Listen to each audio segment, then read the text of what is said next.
I'm very proud of my team for coming back after what was a very difficult first set tonight, but overall, I think that was a pretty high-level first-round match for the NCAA tournament. It shows the strength of both conferences in which we compete, and I think credit to Christy and Iowa State. They're a well-coached team, great players that really tested us and made us raise our level. I think that's what competition in postseason is all about. I'm just happy that we were able to turn it around and come away with a victory. Questions for Coach or players? Taylor and Alexis, what does it mean to you guys to beat Iowa State and move on into the second round of the tournament? It's really great for our team because obviously they haven't gone to the tournament since 2006, so being here is just an honor, and taking that next step and beating people in the first round is just great. Yeah, it's a great feeling, especially when you have hardworking seniors on the team who's been waiting for this other lives since they've been on the team. So it's just great to be helpful, with the process of going to the tournament. Hopefully go farther.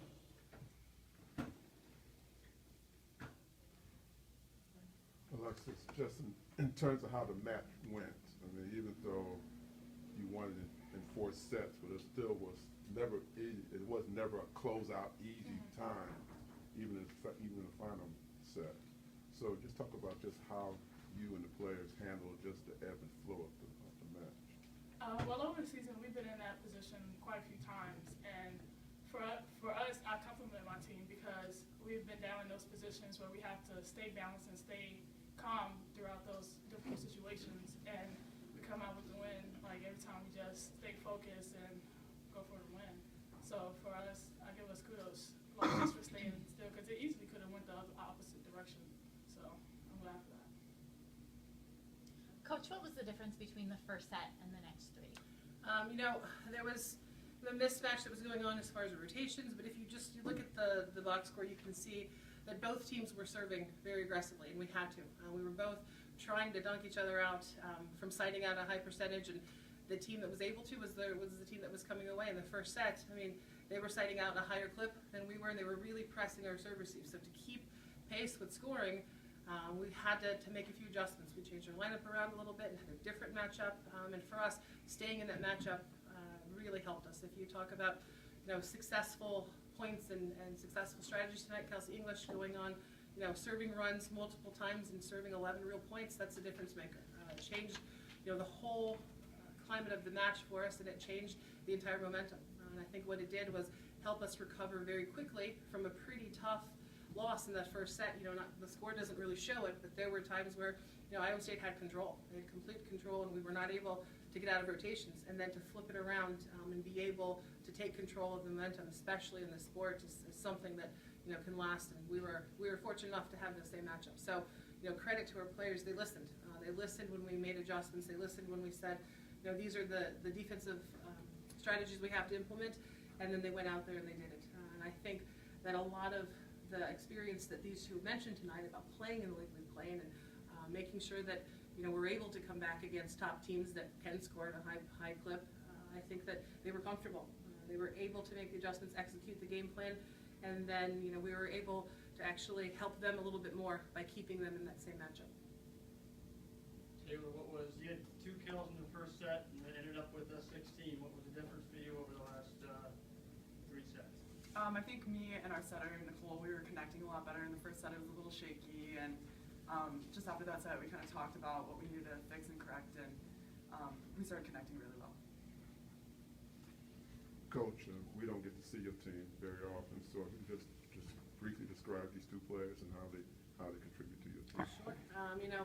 Alexis and Taylor carry a huge load for us, being left-handed players for us, and throughout the season they both have played multiple positions. They've played in both of the outside positions. They played on the right side, and it takes some pretty special athletes to do that. You've got to be versatile. You've got to understand the game. You've got to understand different serve receive patterns. But the best part about both of these players is that they are completely team-oriented. Whatever the assignment is that I give them to do, the response is always yes, ma'am. And that's something that's a secret of our success that permeates to some of the younger players. And I think that demonstrates some great leadership. And for us, just the future is very bright when you have very talented athletes who are also probably your most team-oriented players. Alexis, would you agree with your coach's assessment? Totally I know she said something you want to do, but. Oh, no, I totally agree. Yeah, we have our moments as a team, but I feel like actually me and Tay are kind of So we try to like at least observe things and let our team know like things that's going on. So we do a good job at like doing that and trying not to get in an argument and stuff. Like we try not to take things personally. So it's good to be able to do that with our team. So thank you. You know, and the other piece is we have some depth on our benches too, something that's new for us.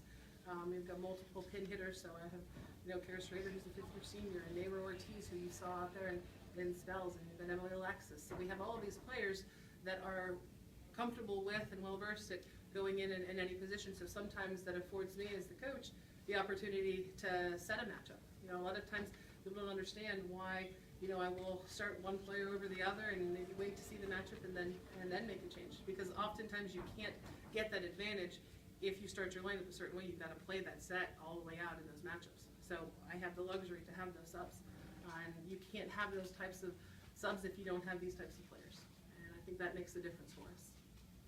Coach, what was your biggest concern about Iowa State heading into the match? You know, I know that they take a lot of pride in their serving game. One, I know that they play a high level. I have great respect for Christy and the program she's built. I know that her players know how to play volleyball well. I know they're very competitive. I expected her setter to run a very clean offense. And I also know that if they were in system, their middles would cause some headaches for us, as everybody was able to see in the first set. So understanding what the other team's strengths are is my job and my staff's job. And you know, I think that JT Wenger, who took the lead in our scout, and my other assistants did a fantastic job understanding, you know, what we needed to do with what we had. At this point in the season, everyone's rosters are set. We have what we have, and we have to understand how to put our best version forward against their strengths. And, you know, they did that in that first set. And the team that we saw in that first set was exactly who we were expecting to see. They served well, they were aggressive through the middle, and we needed to make some adjustments. And I'm pleased and proud of my staff and my kids that we did. Thank you all. Thank you.